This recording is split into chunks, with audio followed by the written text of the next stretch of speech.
Welcome to life skill show.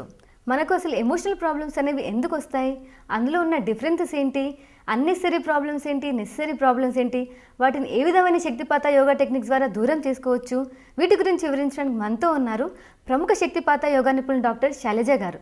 Ma'am, welcome to the show.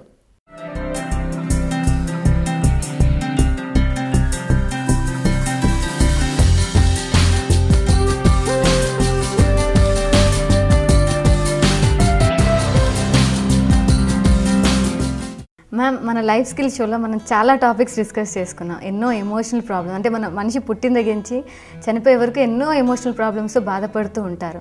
అంటే అందులో మెయిన్గా ఏంటంటే తను లైఫ్లో సక్సెస్ అవ్వాలంటే కాన్ఫిడెన్స్ కానీ, కాంప్రమైజెస్ కానీ, అడ్జస్ట్మెంట్స్, ఇలా ఎన్నో ఎమోషనల్ ప్రాబ్లమ్స్ ఉన్నాయి కదా. వాటిని ఏ విధంగా కంట్రోల్ చేసుకోవాలి, అసలు ఎమోషనల్గా ఎందుకు వస్తున్నాయి అంటారు ప్రాబ్లమ్స్? ఇక్కడ మనం ఎమోషనల్ ప్రాబ్లం అనేది పుట్టగానే ఏముండవు. అన్నీ మనం ఏంటంటే ఇన్ కోర్స్ ఆఫ్ టైం మన జీవితంలో ఒక్కోటి కొన్ని మన మైండ్లో, సబ్కాన్షియస్ మైండ్లో కొన్ని ఆ మెసేజెస్ మనం ఇంప్రింట్ అవుతూ ఉంటాయి. అదొక టేప్ రికార్డర్లా అని మనం అనుకున్నాము. ఏవైతే నెగిటివ్ అది ఎక్కువ కాలం ఉంటాయి, పాజిటివ్వి చాలా కొంతకాలమే ఉంటాయి అన్నమాట, ఎక్కువగా రిజిస్టర్ కావు. అందుకని మనం పాతవి ఆలోచిస్తే చిన్నప్పటి నుంచి ఎప్పుడో మనకు దెబ్బ తగిలిందో, లేదంటే కుక్క కరిచిందో, ఏదో భయపడిందో, చీకటిలో ఏదో ఒక గదో లేదంటే ఒక ప్లేసో, ఇవన్నీ మనకు ఆ మైండ్లో ఇప్పటికే అది తలుచుకోగానే ఆ భయం అనేది కనిపిస్తుంది, ఇప్పటికే అది తలుచుకోగానే కోపం అనేది కనిపిస్తుంది, ఇప్పటికే తలుచుకోగానే ఒక అవమానం ఫీల్ అవుతాం. ఎప్పుడు ఎవరో ఒక మాట అంటారు, ఒక అవమానం ఫీల్ అవుతాము, అది మన మనసు మీద ఉంటుంది. అంటే మనం నిజంగా జీవితంలో అప్పటి నుంచి మనం పుట్టినప్పటి నుంచి ఇప్పటివరకు తీసుకుంటే ప్రతిరోజు మినిమం 60,000 ఆలోచనలు కలుగుతాయి మనిషికి.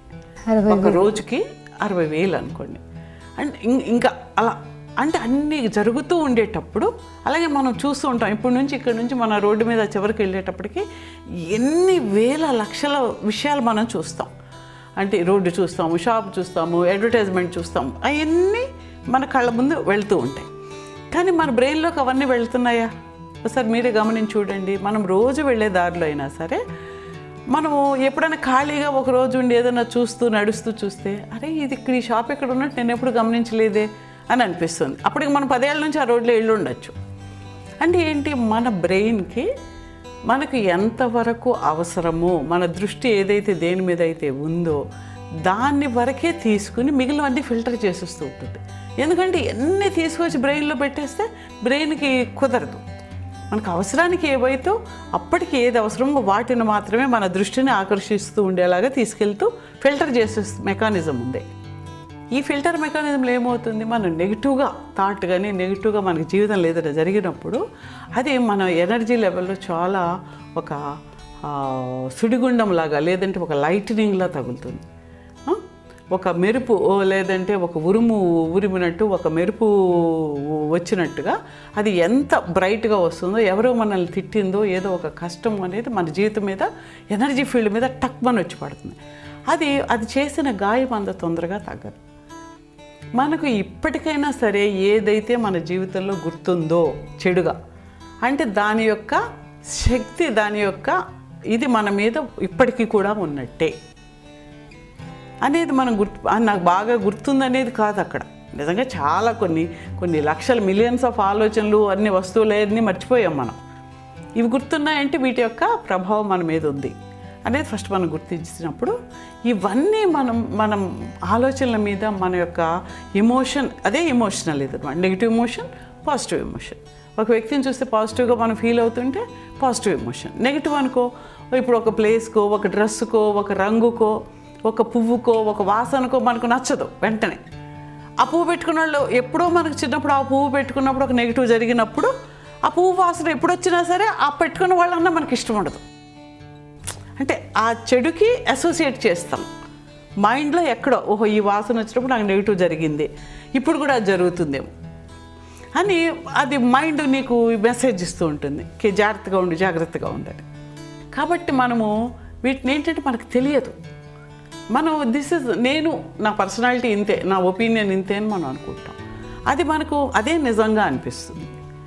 దీని గురించి ఆయన చెప్తారనమాట.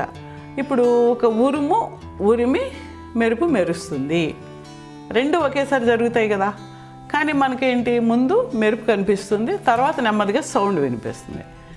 నిజంగా జరిగితే ఏంటి, ఓహో ముందు మెరుపు వచ్చేసిన తర్వాత ఉరుము వినిపిస్తుంది అనేది మనకు నిజంగా కనిపిస్తున్న విషయం.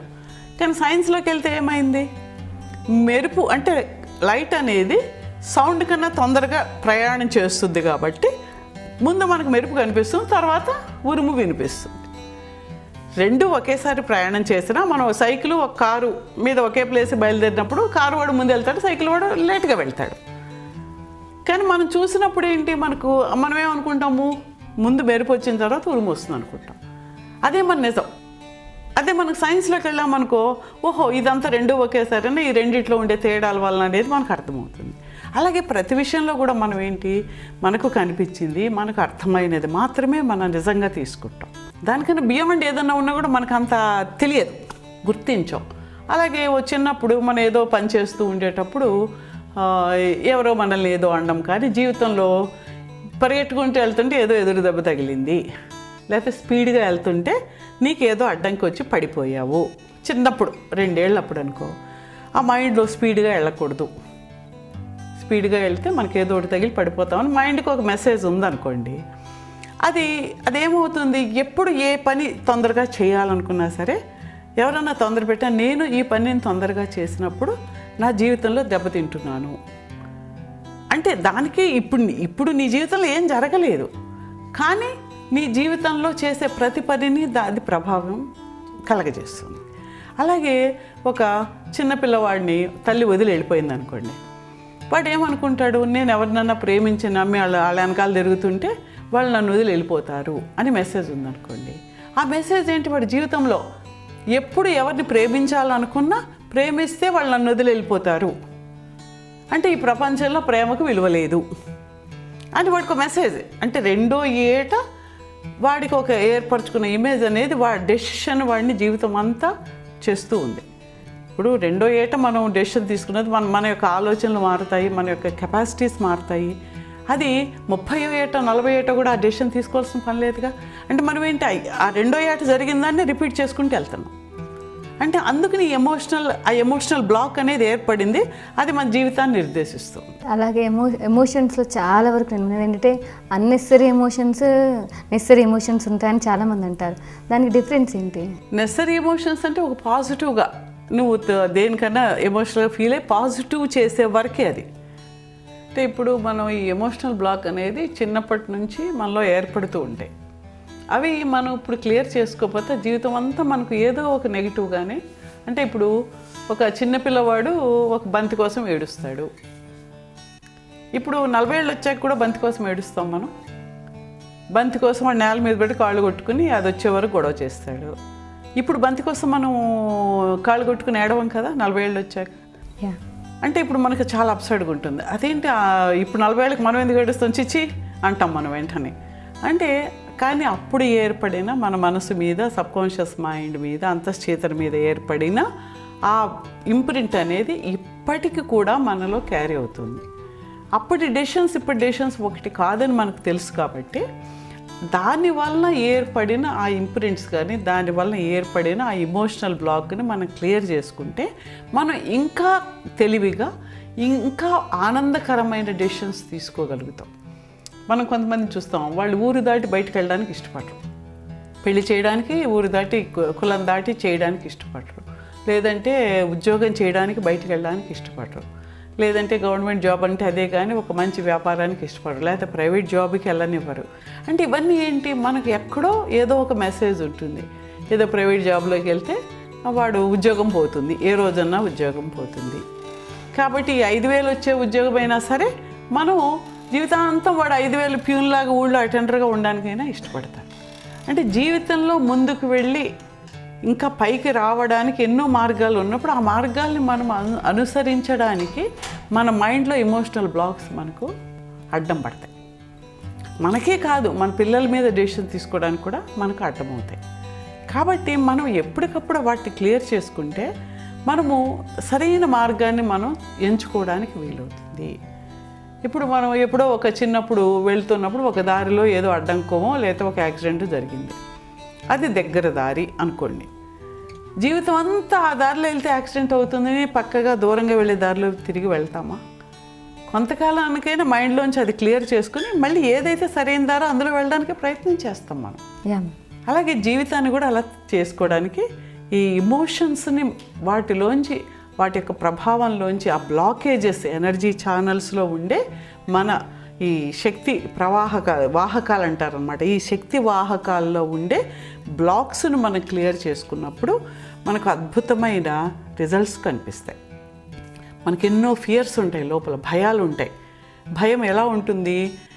డబ్బు లేకపోతే ఎలా ఉంటుందో, నా బ్యాంక్లో డబ్బు లేకపోతే ఎలా ఉంటుందో, లేదంటే పొద్దున నాకు ఉద్యోగం లేకపోతే ఎలా ఉంటుందో, లేదా నాకు రేపు జబ్బు చేస్తే ఎలా ఉంటుందో అని ప్రతిదీ ఒక భయంగా పాతలో జరిగిన ఒక వర్తమాన కాలంలో ఉండకుండా మనము భూతకాలంలో పాత రోజుల్లో జరిగింది ఏంటి, ఇలాంటిది మళ్ళీ వస్తే మనకేంటి, ఫ్యూచర్లో ఎలా అంటే దాని గురించి మర్చిపోము, దీని గురించి భయపడుతూ గడుపుతాం. ఫ్యూచర్ గురించి వర్తమానంలో ఉండం మనం ఎప్పుడు.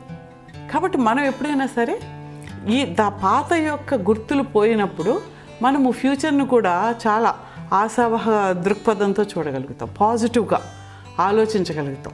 లేకపోతే జీవితం అంతా నెగిటివ్ అనుకుంటే, ఎప్పుడు జీవితం నెగిటివ్ అనుకుంటే అసలు మనిషి బ్రతకడం ఎందుకు?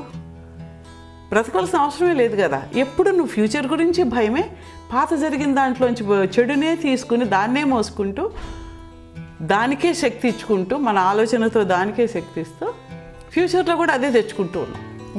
నిజంగా చెప్తే ఈ నిమిషం తర్వాత వచ్చే నిమిషం ఏం జరుగుతుందో మనం ఎవ్వరికీ తెలియదు, ఎవరము ఊహించలేము. కానీ మనం ఏంటి, భయం అనే దాంతో నెగిటివ్ ఎనర్జీని ఇస్తూ ఆ ఫ్యూచర్లో కూడా నెగిటివ్ని మనం తెచ్చుకుంటూ ఉన్నాం. ఇంతకుముందు మనం చెప్పుకున్నాం, యూనివర్సల్ ఎనర్జీ విశ్వశక్తి ఉంటుంది. మనం ఏదైతే అడుగుతూ ఉన్నామో అదే మనకు వస్తూ ఉంటుంది. మనం ఎలాంటి శక్తిని బయటకు పంపిస్తే మన ఆలోచనల ద్వారా అదే మిగిలిన దాన్ని కలెక్ట్ చేసుకుని తీసుకొస్తుంది ఈ యూనివర్స్లోంచి. మనము భయంతో, నెగిటివ్ జరుగుతుందన్న భయంతో అదే మన కోరిక, ఇలా జరుగుతుందేమో అనుకుంటే అదే అనుకుని మనం వెళ్ళిపోతూ ఉన్నాం. దాన్ని మనం కట్ చేయాలి. అదొక సైన్స్గా మనం తీసుకుని మనం పాజిటివ్ థాట్ని, పాజిటివ్ దీన్నే మనం తెచ్చుకోవాలనే దాన్ని మనం చేయాలంటే ఈ ఎమోషన్స్ని క్లియర్ చేసుకునే ఒక పద్ధతిని మనం నేర్చుకుందాం. అంటే ఎంతసేపు మాట్లాడినా సరే బాగుంటుంది, సరదాగా ఉంటుంది, వినడానికి బాగా చెప్పారు అన్నట్టు ఉంటుంది. కానీ నీ ఎమోషన్లోంచి నీకు ఎప్పుడో భయం ఉంది, ఒక దెయ్యం అంటే భయం ఉంది, లేదంటే ఎప్పుడో ఏదన్నా ఒక క్లోజ్డ్ రూమ్లో ఉంటే భయం ఉంటుంది, కిటికీ తెరిచి పడుకోవాలంటే భయం ఉంది, తలుపులు కొంతమంది చూస్తారు, వాళ్ళు ఎన్నిసార్లు చూసి మళ్ళీ వెళ్ళి తలుపులన్నీ చెక్ చేసుకుని వస్తారు, దొంగలు వస్తారేమో. ఈ ఇమోషనల్ ఫ్రీడమ్ టెక్నిక్ అని దీన్ని అంటారు. అంటే మన యొక్క భావావేశాలు మనకు నెగిటివ్గా ఉన్న వాటిని తగ్గించుకోవచ్చు అనమాట. అంటే ఎలా తగ్గుతాయి, ఎప్పటి నుంచో నాకు 20 ఏళ్ళ నుంచి ఉండేవి ఎలా తగ్గుతాయనే డౌట్ వస్తుంది.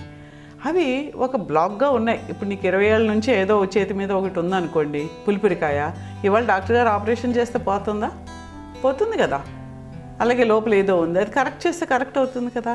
అలాగే ఈ ఎనర్జీ లెవెల్లో ఉండేవి, ఆ ఎనర్జీ చాలా సూక్ష్మంగా ఉంటుంది కాబట్టి ఈ ఎనర్జీ ఛానల్స్ కొన్ని లైన్స్గా ప్రవహిస్తూ ఉంటాయి మన శరీరం లోపల బయట. అలాగ కొన్ని పార్ట్స్లో మనము ఈ 2 వేళ్ళు పెట్టి ట్యాప్ చేయడం అనేది అంటారనమాట. ఇలాగ దాన్ని తట్టినప్పుడు ఆ ఎనర్జీ ఛానల్ ఒక్కొక్క దానికి ఒక్కొక్క ఆర్గానికి కనెక్ట్ అయి ఉండి ఆ బ్లాక్స్ని క్లియర్ చేస్తూ వెళ్ళిపోతుంది. అంటే ఇప్పుడు ఒక ట్యూబ్లో మురికి ఉంటే మనం బయట నుంచి నీళ్లు పోసినా లేకపోతే ఏదైనా పుల్లబెట్టి తోస్తే అది బయటకు వెళ్ళిపోతుంది కదా. అదేవిధంగా ఆ బ్లాక్ అనేది క్లియర్ అయ్యి అందులోంచి మంచి శక్తి ప్రవహించగానే మనకు ఆ ఎనర్జీ, ఆ ఎమోషన్ అనేది ఒక బ్లాక్లా ఉండేది మనలో క్లియర్ అవుతుంది.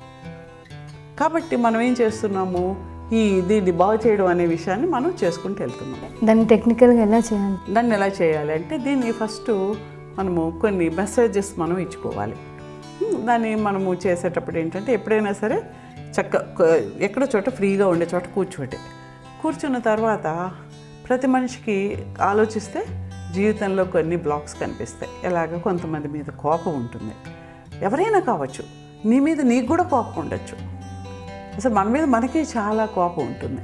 నేను అది చేయలేదు, ఇది చేయలేదు, లేదు నేను ఇక్కడ అందంగా లేను, నా కళ్ళు బాగా లేవు, ముక్కు బాగా లేవు, నేను ఇంత పొట్టిగా ఎందుకున్నాను, నేను ఇంత పొడుగ్గా ఎందుకున్నాను. దాన్ని ఎవరు ఏం చేయలేరు కదా. మరి ఎందుకున్నా ఒకటి చచ్చిపోతావా? కొంచెం చచ్చిపో, నాకేం అభ్యంతరం లేదు. అంటే మనకు తెలియదు, ఏదో సమాజం చెప్తుంది పొట్టిగా ఉంటే తప్పు, నల్లగా ఉంటే తప్పు, ఇంకోటిగా ఉంటే తప్పు అనుకుని అసలు తప్పు అనేది ఎక్కడా లేదు. ఇట్స్ ప్రపంచంలో నువ్వు ఒక్కడవే ఉన్నావు ఆ వ్యక్తిగా. నిన్ను నువ్వు గౌరవించుకోకుండా ఉన్నప్పుడు ఏంటి, అది నీ ఎనర్జీని బ్లాక్ చేస్తుంది. నీ జీవితంలో నువ్వు ముందుకు వెళ్లకుండా ప్రతి అడుగులోనూ నిన్ను నాశనం చేస్తుంది. నీ యొక్క ఉన్నతికి అది అడ్డంకిగా నిలుస్తుంది. కాబట్టి మనం ఏంటంటే ఈ మెసేజెస్ మనలో ఉండే ఎమోషనల్ బ్లాక్స్ను మనం క్లియర్ చేయాలి. అప్పుడు సపోజ్ ఒక నొప్పి ఉండొచ్చు, లేకపోతే కోపం ఉండొచ్చు. ఆ కోపం అనేది మన జీవితాన్ని, మనలో నెగిటివ్ ఎనర్జీని బ్లాక్గా చేసి ఆ నెగిటివ్ ఎనర్జీ వలన మన శరీరం మీద ఆ ఎనర్జీ పనిచేస్తూ మనకి ఏదో ఒక డిసీజ్ రావడానికి కారణం కావచ్చు.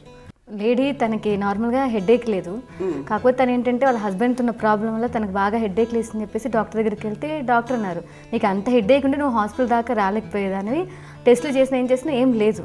తర్వాత సైకలాజికల్గా చెప్తేనే తనకు తన హస్బెండ్కి ఊరికి గొడవై తను ఇంతేనా నా జీవితం ఇంతేనా అనేసి ఇలా అనుకోవడం వల్ల తను మైగ్రేన్ అన్న తలనొప్పి, తనకు యాక్చువల్గా అయితే తలనొప్పి లేదు. తన సైకలాజికల్ తన హస్బెండ్తో ఉన్న గొడవని తను అలా ఇమాజిన్ చేసుకొని అది పెయిన్గా తను ఫీల్ అయింది. ఇప్పుడు అలాంటి సిచ్యుయేషన్ తీసుకుందాం. ఇప్పుడు కేవలం సైకోసోమాటిక్ అంటే సైకలాజికల్గా ఆమెకి ఎవరితోటో ఇష్టం లేదో, ఇష్టం లేకుండా భయపడో బాధపడో ఎందుకు ఈ జీవితం అని అనుకుని అది పెయిన్గా ఆమెలో కనిపిస్తుంది. మరి ఆ పెయిన్ వచ్చినప్పుడు ఒక అలోపతి డాక్టర్ గారు అయితే ఒక ట్యాబ్లెట్ వేసుకోమని ఇవ్వగలుగుతారు. అదే ఒక సైకియాట్రిస్ట్ డాక్టర్ దగ్గరికి వెళ్తే ఆయన ఏమంటారు, ఇది కేవలం సైకలాజికల్ అమ్మా, నువ్వు టెన్షన్ పెట్టుకోకూడదు, లేకపోతే నువ్వు భర్తను అర్థం చేసుకోవాలి, ఏవో కొన్ని కారణాలు ఇలా ఇలా ఇలా నువ్వు చేయమని కొన్ని ఎక్సర్సైజులు చెప్పచ్చు.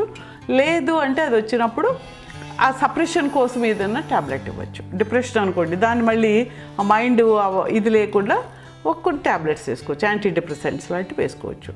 కానీ దానివల్ల పూర్తిగా మనిషి బయటకు వస్తాడా? తనకు తాను ఆలోచించుకొని తనకు తాను ఆ నెగిటివ్ ఎమోషన్ నుంచి బయటకు రావాలంటే చాలా కష్టం ఆ వ్యక్తికి, ఏ వ్యక్తికైనా, నీవైనా నేనైనా ఎవరికైనా కూడా మనకు తెలుసు ఈ కోపం వల్ల నేను ఇలా సఫర్ అవుతున్నాను, లేకపోతే ఈ బాధ వలన ఈ హర్ట్, ఎవరో ఒక మాట అన్నారు, ఆ మాట గురించి నువ్వు బాధపడుతూ ఉన్నావు, ఆ బాధ వల్ల నీకు ఏమీ వచ్చింది లేదు, కానీ ఈ బాధని నీ లోపల నుంచి బయటకు ఎలా తీయాలో తెలియదు.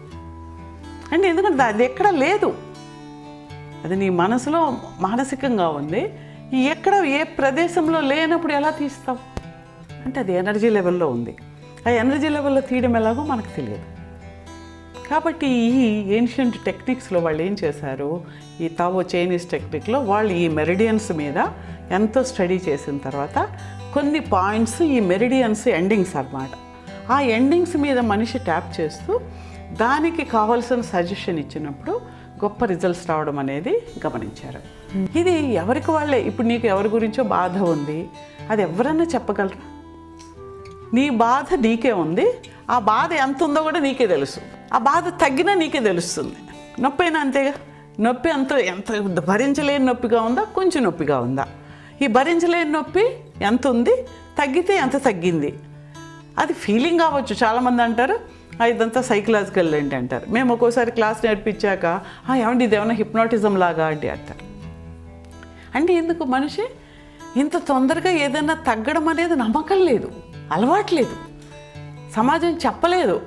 నువ్వు ఇది ఇన్నాళ్ళు నువ్వు ఒక 10 ఏళ్ళు నొప్పితో బాధపడుతున్నావు, దీని మీద ఇన్ని వేలు ఖర్చు పెట్టావు, ఇంతమంది డాక్టర్ల దగ్గర తిరిగావు, ఆ తగ్గంది ఇప్పుడు ఎందుకు తగ్గుతుంది? ఏదో సైకలాజికల్ ఎందుకు? ఒక డాక్టర్ కన్నా నీ మీద నమ్మకం ఎందుకు ఉంటుంది? ఇవాళ కొత్తగా నా దగ్గరికి వచ్చిన వాడికి నమ్మకం నా మీద ఎందుకు ఉంటుంది? ఉండదు కదా. కానీ తగ్గింది అంటే ఏదో జరిగింది, ఏదో మనకు అర్థం కావచ్చు. ఏది అనేది మనం తెలుసుకోవడం కూడా మన ఒక ప్రక్రియ, మన యొక్క ఆలోచన విధానంలో ఉండే ప్రాబ్లం అన్నమాట. అది ఆ సమస్య, మన వ్యవస్థలో ఉన్న సమస్య. దీన్ని మనం గుర్తించుకుంటూ వెళ్ళాలి.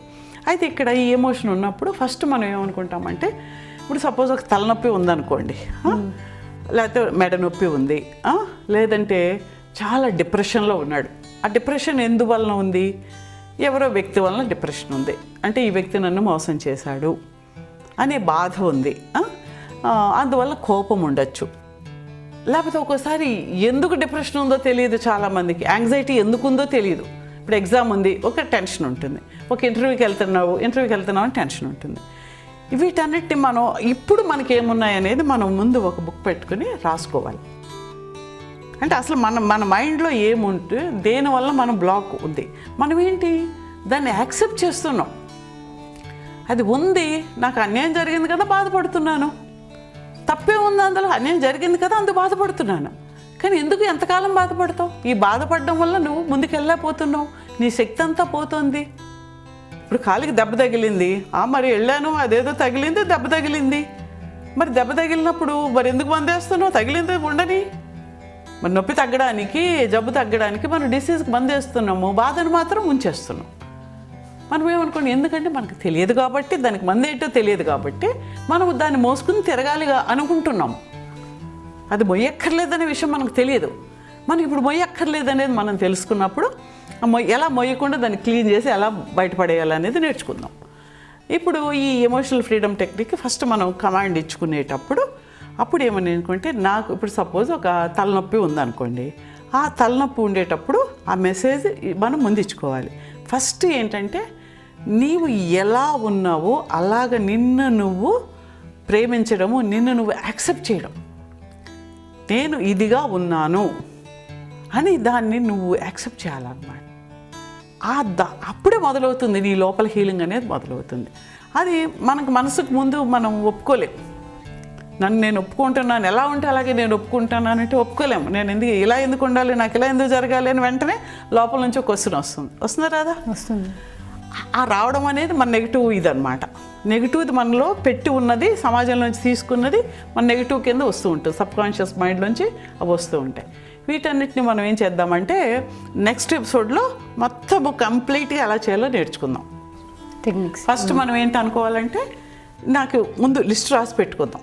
లిస్ట్ రాసి పెట్టుకుంటే ఆ లిస్టులో ఏంటి, నాకు సో ఫలానా వాళ్ళ మీద కోపంగా ఉంది, నాకు వీళ్ళు చేసిన ఈ పని వల్ల నేను బాధపడుతూ ఉన్నాను, లేకపోతే నేను ఇలా ఉంటే బాగుండేదని నాకుంది, అందువల్ల నాకు మనసు కష్టంగా ఉంది, నేను బాగా చదివితే బాగుండేది కానీ చదవలేకపోతున్నది బాధగా ఉంది, నేను ఇంటర్వ్యూలో ఫెయిల్ అవుతానేమో అని భయంగా ఉంది. ఇవన్నీ మన భయాలే కదా, ఇవన్నీ మన ఎమోషన్స్.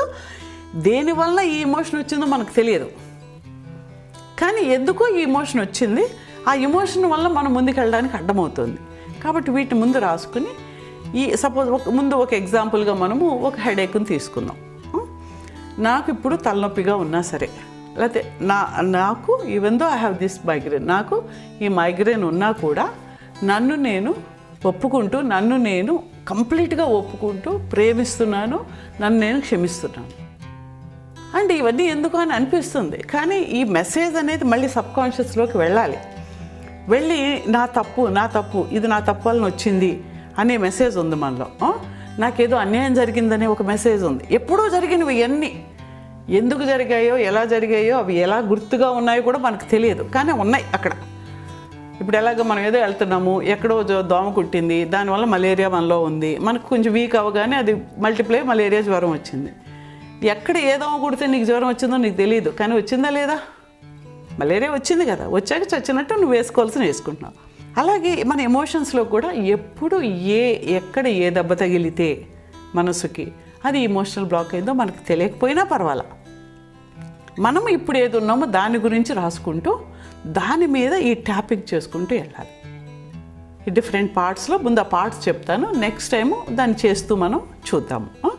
ఆ చేస్తూ చూసినప్పుడు ఎలాగంటే, మనము ఈ ఎమోషన్ ఫస్ట్, ఇప్పుడు నాకు తలనొప్పిగా ఉందనుకోండి, లేదంటే నీకు ఎవరి మీద కోపంగా ఉంది, నాకు ఫలానా వాళ్ళ మీద కోపంగా ఉన్నా సరే నన్ను నేను ఒప్పుకుంటూ, నన్ను నేను యాక్సెప్ట్ చేస్తూ, totally completely I'm accepting my self, I love my self and I forgive my self. నన్ను నేను ప్రేమిస్తూ, నన్ను నేను క్షమిస్తున్నాను అని అనుకుంటూ నువ్వు ఈ డిఫరెంట్ పాయింట్స్లో ట్యాప్ చేసుకుంటూ వెళ్తావు. అనుకున్నప్పుడు ఏం చేయాలనేది కూడా మనం మాట్లాడుకుందాం. డెఫినెట్గా ఈ టెక్నిక్స్ ఏంటో మన వ్యూవర్స్ నెక్స్ట్ ఎపిసోడ్లో చూసి నేర్చుకుంటారనుకుంటున్నాను. Thank you so much. చూసారు కదా, ఈరోజు లైఫ్ స్కిల్ ఎపిసోడ్లో ఎమోషన్స్ అంటే ఏంటి, అవి ఎన్ని రకాలుగా ఉంటాయి, వాటిని ఏ విధంగా దూరం చేసుకోవాలో మళ్ళీ నెక్స్ట్ ఎపిసోడ్లో కలుద్దాం.